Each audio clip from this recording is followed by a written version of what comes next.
Monsieur le préfet, on continue cet entretien avec un volet qui est très important à Mayotte, l'eau.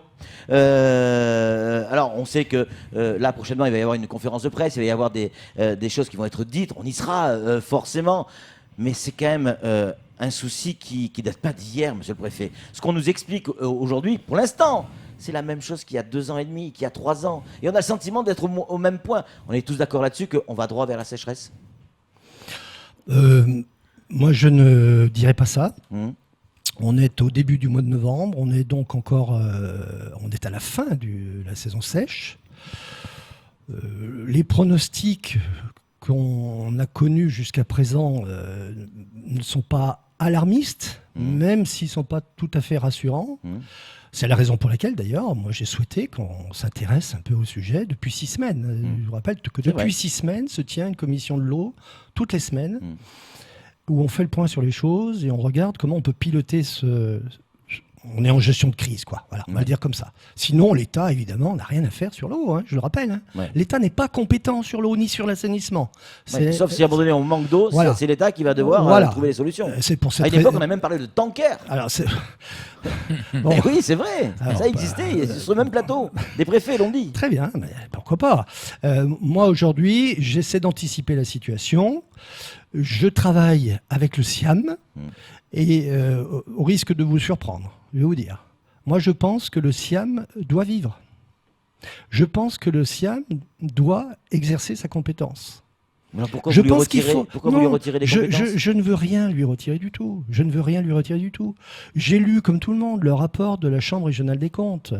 J'ai vu les difficultés qui sont les siennes aujourd'hui. Je ne porte pas de jugement de valeur, hein. Mais le SIAM, aujourd'hui, est en difficulté. Et j'ai juste fait la proposition pour l'intérêt général, pour que les Mahorais aient de l'eau au robinet, de conduire le programme d'investissement avec une maîtrise d'ouvrage déléguée. C'est tout ce que... Le fameux plan d'urgence à 140 millions. Oui, voilà, c'est ça. C'est les 140 millions, 70 millions sur l'eau, 70 millions sur l'assainissement. C'était, je le dis à l'imparfait, puisqu'elle n'a pas été reprise, elle n'a pas été acceptée, ce que je respecte. Mais moi, je vous dis, il faut, sur le sujet de l'eau, sur le sujet de l'assainissement, il faut une vision globale. Il faut une vision départementale. Et avoir un syndicat intercommunal qui gère ce sujet, c'est une bonne chose. Voilà. Donc je soutiens le SIAM, j'essaie de le conforter. Et pour ce qui nous intéresse aujourd'hui, pour ce qui intéresse les Mahorais, je ne vous en dirai pas beaucoup plus parce qu'il me manque 3 informations que je recueillerai lors de la réunion que je présiderai cet après-midi. Et ensuite, je parlerai avec le SIAM, je pense, et les techniciens pour vous dire exactement quelle est la situation à Mayotte et quelles sont les perspectives qui s'offrent à nous désormais. C'est très important ce que vous venez de dire, monsieur le préfet, parce que beaucoup de ceux qui nous écoutent, ou qui nous regardent ou qui nous surfent, pensaient l'inverse. On pensait que l'État voulait faire disparaître le SIAM, comme le SMIAM a disparu, comme la CIM a été reprise majoritairement par les services de l'État ou des sociétés d'État. Ça ne sera pas le cas pour le SIAM. Non, le SIAM vivra. Entendez bien mon discours. Moi, je dis qu'il faut une vision départementale, donc il ne faut surtout pas que le sujet de l'eau et de l'assainissement soit réglé au niveau des agglomérations. Ça serait une erreur. Il faut une vision départementale. Et comme la ministre, je dis, il faut que le SIAM fonctionne. Voilà, c'est ça l'objectif. Il faut que le SIAM, puisque c'est une organisation départementale, puisse fonctionner correctement, conduire les investissements, conduire les opérations, pour faire en sorte qu'on ait de l'eau et qu'on ne se pose plus la question à chaque fin de saison sèche de savoir si on aura de l'eau ou pas pour terminer l'année. C'est ça que je demande, c'est tout. Le SIAM, puisqu'on en parle, les salariés sont dans la rue actuellement, certains salariés... Des salariés, oui. Des salariés qui ne veulent pas rejoindre les rangs de la DEAL, si on a tout bien compris. Vous avez reçu, je crois, ces salariés hier. Non. Vous allez les recevoir? Non, c'est le directeur de cabinet qui les a reçus. D'accord. La préfecture, en tout cas. Qu'est-ce qu'il en est ressorti de cet entretien? Non, je crois que il faut écouter. Quand des organisations syndicales souhaitent s'exprimer, il faut écouter ce qu'elles ont à dire. Je crois que le sujet portait surtout sur la délégation de services publics assainissement. Donc, vous me donnez l'occasion de dire que moi, je n'ai rien demandé du tout au SIAM. La DSP assainissement, je ne sais pas de quoi on parle, je n'en connais absolument rien. Et ce n'est pas l'État qui a demandé au SIAM d'aller vers une DSP assainissement. Comme ça, les choses sont dites. Ça, c'est fait. D'accord ? Ensuite, il n'y a pas de transfert d'effectifs vers la DEAL, puisque la proposition qui était faite de soutenir le SIAM dans la conduite des investissements n'a pas été reçue par le SIAM et n'a pas été acceptée par le SIAM. Donc il n'y a aucun transfert de TP vers la DEAL. Donc les choses sont parfaitement transparentes. Kamar a une question à vous poser, monsieur le préfet. Moi, j'aimerais revenir un peu avec vous, monsieur le préfet, sur les fonds européens. Vous avez parlé tout à l'heure de la DIM. On a reçu Ousseni Benissa qui a bien parlé de projets ensemble avec l'État aujourd'hui. Mais le conseil départemental avait demandé aujourd'hui, puisqu'il estime que ça y est, des formations ont été faites par ces agents qui peuvent aujourd'hui reprendre un peu la main sur ces fonds européens. Est-ce que c'est quelque chose de possible dans un avenir proche? Alors, soyons très précis sur ce sujet important. D'abord, pour vous dire qu'aujourd'hui, la programmation sur le programme actuel se déroule très bien, puisque nous sommes à 70% de programmés sur le FEDER, ce qui est quand même assez exceptionnel. Regardez, d'ailleurs, je vous invite à regarder les taux des conseils régionaux en métropole. Vous verrez qu'à Mayotte, on s'en sort plutôt bien. On a 70% sur le FEDER, on a 60%. On est autour de 50%. Oui, c'est ça. Et là, on est à 70% sur le FEDER, on est à 60% sur les FSE. Donc, premier point, ça marche ici. Deuxième point, le Premier ministre, pas le préfet de Mayotte, le chef du gouvernement, a écrit au président du conseil départemental pour lui dire « on entend votre demande, elle est légitime, on va inéluctablement transférer l'autorité de gestion au conseil départemental, mais pour le programme qui s'ouvre en 2021, là tout de suite, ce qu'on vous propose, c'est une étape intermédiaire. C'est-à-dire qu'on va vous déléguer la gestion sur un périmètre donné, en parfaite autonomie. Comme ça, ça permettra effectivement de monter en puissance. Et puis, au terme du programme, et puis on verra ce qu'on fait. Donc on y va étape par étape, step Voilà, by step, grosso modo. voilà. Et puis moi, je vais un tout petit peu plus loin. Je dis que nos relations avec le conseil départemental sont excellentes et que même si l'État reste localement autorité de gestion sur les fonds européens, il n'empêche que je souhaite, et la ministre me le demande, associer à chaque étape le conseil départemental sur tous les sujets. Il faut qu'on soit la main dans la main sur ce sujet pour aller tranquillement et de façon inéluctable vers le transfert de l'autorité de gestion au conseil départemental le moment venu. Voilà ce qu'a dit le Premier ministre. Et puis, puisqu'on parle de fonds européens, on a eu droit à 300 millions. Au début, c'était 350. Bref, la réalité, c'est plutôt 300 millions. On va rentrer dans les négociations pour, j'allais dire, la nouvelle session, si j'ose m'exprimer ainsi. Alors, c'est 450, ce sera plus 650, quelque chose au milieu. Est-ce que vous en savez plus sur ce que Mayotte va avoir droit? Je déjeune à la Case Rocher aujourd'hui avec les représentants de l'Union européenne. On va venir prendre une table juste à côté. Hein. Donc, non, je plaisante. donc j'en saurai peut-être un peu plus cet après-midi. C'est peut-être encore un peu tôt pour dire. Ce que je pense, ce que je crois, et ce qu'on me dit, c'est que de toute façon, la dotation sera beaucoup plus importante quand même. Ouais. On est bien d'accord, cette dotation européenne n'a rien à voir avec les 1,6 milliard. Rien à voir. C'est en plus. Rien à voir. On est bien d'accord. Aujourd'hui, c'est d'ailleurs, important de le dire. Aujourd'hui, d'ailleurs, jusqu'à fin 2022, puisque les 1,6 milliard, il faut qu'on les consomme, qu'on les engage, qu'on les paye avant la fin 2022, on pourrait rajouter d'ailleurs les 300 millions d'euros dont vous parlez du programme finissant. Oui, c'est-à-dire qu'on approche les 2 milliards. Les 2 milliards, voilà, c'est ça. Toujours dans le social, les pompiers sont inquiets. Je crois que vous allez les recevoir sous peu, enfin quelqu'un de la préfecture en tout cas. Les pompiers de l'aéroport notamment, ils sont inquiets pour leur travail, pour leur avenir, avec leur famille. Qu'est-ce qu'il en est exactement? Est-ce qu'il y a danger pour nos pompiers? Non. Bon, écoutez, je vais vous dire, sur ce sujet, je suis préfet. Oui. Donc vous ne pouvez pas demander au préfet de défendre des intérêts corporatistes catégoriels contre l'intérêt général. Moi, il n'y a qu'un truc qui m'intéresse, c'est l'intérêt général.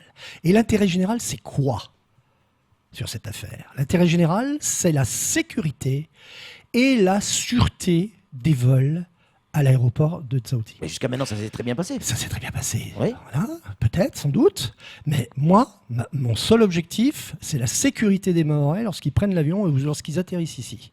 La Direction générale de l'aviation civile a une politique d'une rectitude absolue pour veiller à ce que cette sécurité soit à 100%, Et moi, je soutiens cette rectitude.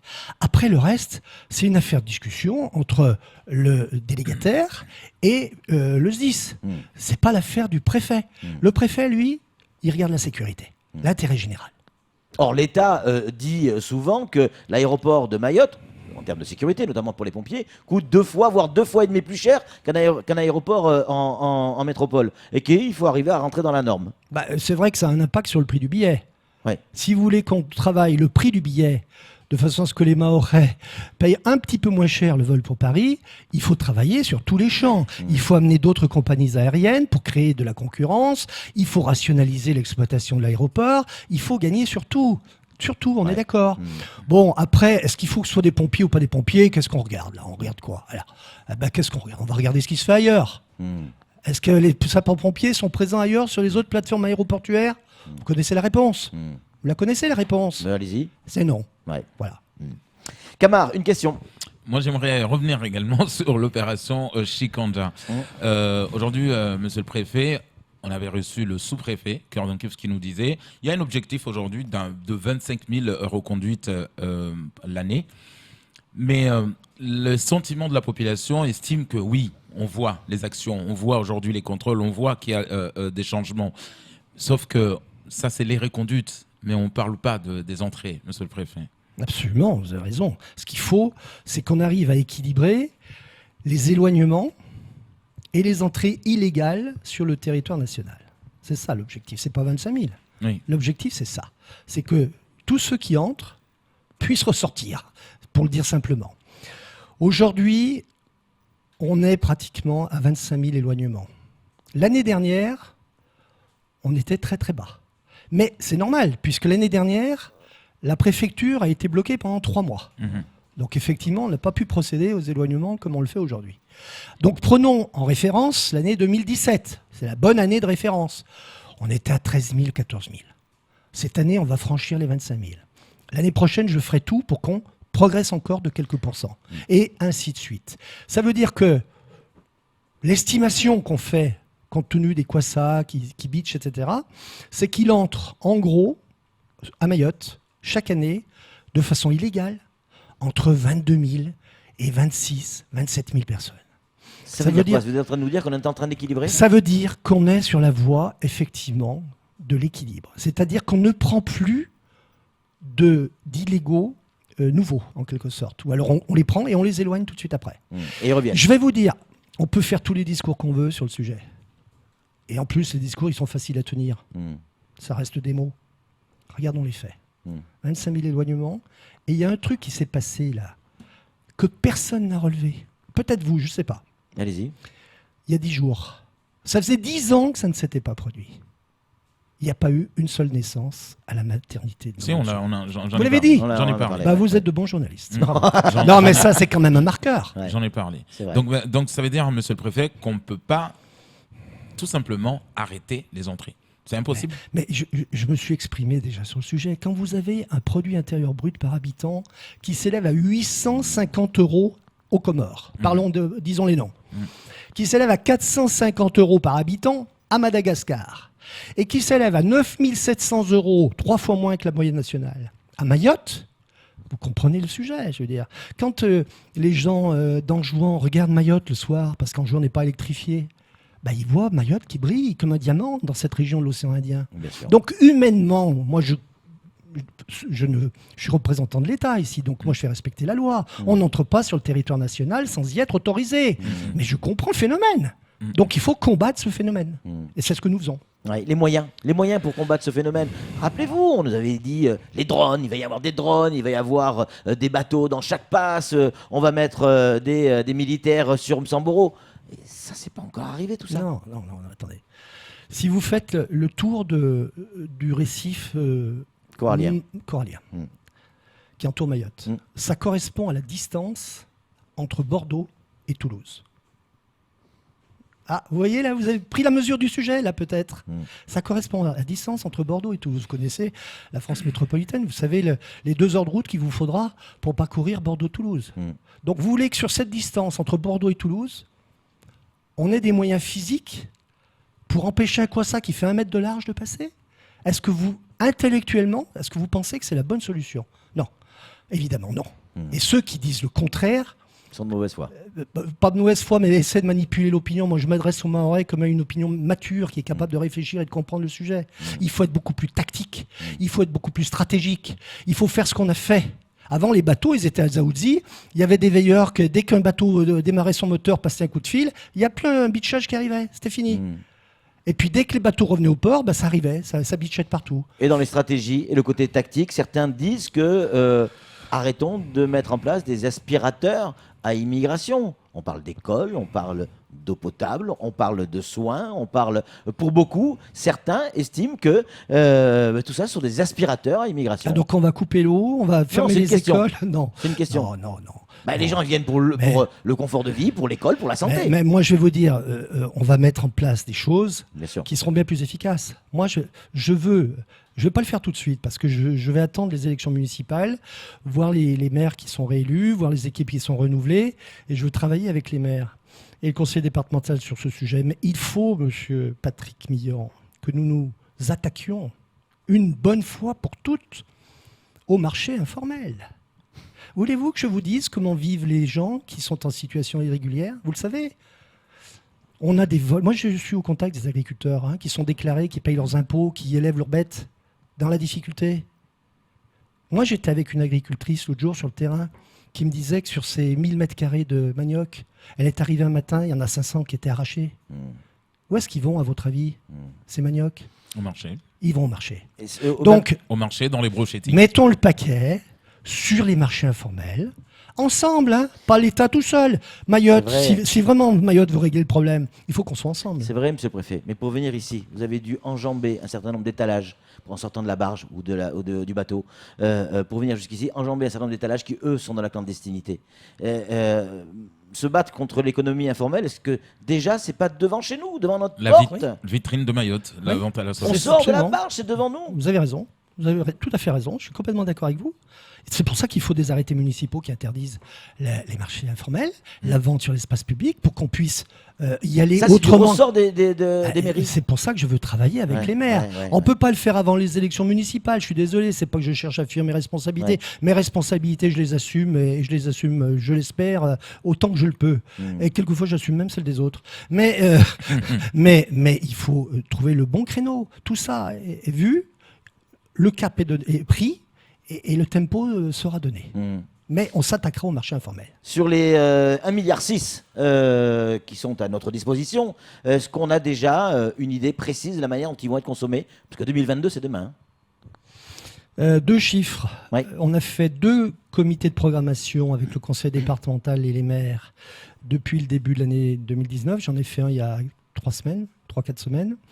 On a déjà 358 projets qui sont programmés pour 390 millions d'euros de travaux. Donc vous voyez que le rythme, on le tient. Ce que je crains, c'est évidemment en 2020, parce que 2020, il y a une grande respiration démocratique qui va intervenir. C'est ça la démocratie. Donc on se présente devant l'électeur. Le suffrage universel va nous indiquer quels sont ceux qui vont avoir la responsabilité des affaires des communes pour le prochain mandat. Et il faudra immédiatement se remettre au travail pour faire en sorte qu'on ne perde pas une demi-année sur 2020. Mais le rythme, on l'a. Les enjeux de ces municipales qui approchent à grands pas, il est là, c'est les fonds européens, le développement de Mayotte, trouver aussi une unité mahoraise pour avancer ensemble dans le même bateau. Oui, je crois qu'il suffit L'enjeu est là. Il suffit d'écouter nos grands élus, nos parlementaires, le président du conseil départemental qui appelle à cette unité. Moi, je parlais de concorde en arrivant ici. C'est vrai. Je pense qu'il faut de la concorde. Il faut qu'on soit ensemble parce que l'époque, elle est difficile. C'est vrai que c'est difficile. C'est difficile pour tout le monde. Mais c'est aujourd'hui qu'on prend les décisions qui nous permettront d'être debout demain. Donc prenons-les. N'ayons pas peur. Soyons courageux. Oui, soyons courageux. Après, quand il faut investir, on parle notamment d'un certain nombre d'entreprises qui n'investissent plus ou peu sur Mayotte, celles qui sont déjà sur place. Certaines ferment. Certaines se mettent en sommeil. On a du mal à faire venir des investisseurs, même si on peut saluer le travail du conseil départemental avec les forums économiques qui sont montés. Mais on a du mal à les faire venir. On en connaît la raison. La sécurité. l'éducation, les soins, pardon. Est-ce que ces 3 piliers-là, qui sont les fondations de notre société, sécurité, éducation et soins, est-ce que c'est pas la priorité à renforcer à Mayotte? Ce sont effectivement les 3 priorités. Ouais. Et je crois pouvoir dire que Dominique Voynet et Gilles Abou, la directrice générale de l'ARS et le recteur de l'Académie de Mayotte, sont parfaitement mobilisés, ils font un travail remarquable sur ces chantiers. Ouais. Moi, ce que j'observe, c'est que les gendarmes sont sous les cailloux tous les samedis soirs, parce que des bandes rivales s'affrontent, que les policiers sont dans la même situation, qu'on est caillassés de partout, on est au front, on se bat tous les soirs, tous les jours. Croyez-moi, il y a un engagement de tous les instants pour garantir la sécurité et pour garantir la sérénité de cette île. Ça n'est pas facile, hein. Je ne dis pas qu'on fait ça sans difficulté, parce que les fonctionnaires, les militaires, là, ils sont exposés. Hein. C'est facile de les critiquer. Hein. Les bobos là, qui sortent de métropole, là, c'est facile, qui viennent le samedi soir là, quand ils sont sous les cailloux. Moi, je leur rends hommage et je rends hommage à leur chef pour le travail considérable qu'ils font et je les invite à maintenir le cap. Camar, une dernière question. J'aimerais juste qu'on ait une petite pensée pour nos pêcheurs, monsieur le préfet. C'est vrai, on a eu beaucoup de tensions, beaucoup de colère. Notamment, ils ont parlé aussi de concurrence illégale par rapport aux tonniers parce qu'ils ne pouvaient pas aller à des miles précis. Aujourd'hui, est-ce qu'avec les nouvelles, enfin, le nouveau bateau qui est arrivé, est-ce que c'est bon, ça a baissé la tension? Est-ce qu'on va trouver les solutions enfin pour ces pêcheurs? Vous avez raison, et c'est très pertinent d'aborder le sujet. Vous savez, il y a deux créneaux de croissance endogène à Mayotte qu'il faut vraiment développer. L'agriculture, et ça passe d'ailleurs par la suppression des marchés informels, l'agriculture et la pêche. Sur la pêche, alors vous avez vu, les choses ont été mises en scène, hein, on a bien fait les choses. Hein, le bateau, on l'a mis sur le passage du président de la République. C'était un hasard, non? Complètement. Hein, j'en ai d'accord. Hein. C'était un hasard Sarah complet. Moussoul était à l'intérieur du bateau, elle avait passé la nuit là, par hasard, elle dormait là. Elle a raison, c'est un endroit agréable. Bon, sérieusement, 7 pontons, 5 sont programmés, 2 le seront en 2020. 4 halles pour commencer à construire cette filière pêche, mettre des bacs à glace, des machins, des trucs, conserver le poisson. Ça, c'est programmé, c'est financé. Après, il y a le renouvellement de la flotte. 222 bateaux, 7,6 millions d'euros que nous allons supporter le conseil départemental et l'État. Ça, c'est fait. D'accord ? Le 24 novembre, j'organise une réunion avec tous les acteurs, et notamment des acteurs extérieurs qui vont venir parce qu'ils ont beaucoup aidé au développement et à la structuration de la pêche sur cette île. Donc les choses sont en route. Maintenant, il ne faut pas faiblir. Il ne faut pas faiblir, il faut continuer à y aller. Et on va offrir des débouchés. Et on va sortir là aussi de la pêche informelle. On va donner un avenir à des jeunes qui peuvent aller dans ce métier. Croyez-moi. On faisait de l'aquaculture, monsieur le préfet. Il y avait même eu un rapport qui nous disait Mayotte avait la capacité de produire 10 000 tonnes par an par l'aquaculture, sauf qu'aujourd'hui elle a disparu. Alors qu'on a le bassin, on est entouré d'eau. Mais les choses ne sont pas simples. Effectivement, quelquefois on a des échecs. C'est vrai. Et alors, on va s'arrêter parce qu'on est en échec? Non, on se relève et on continue à marcher. Monsieur le préfet, merci beaucoup d'être venu et d'avoir répondu à nos questions. C'est tout pour ce temps de parole. Tout de suite, la suite de nos programmes.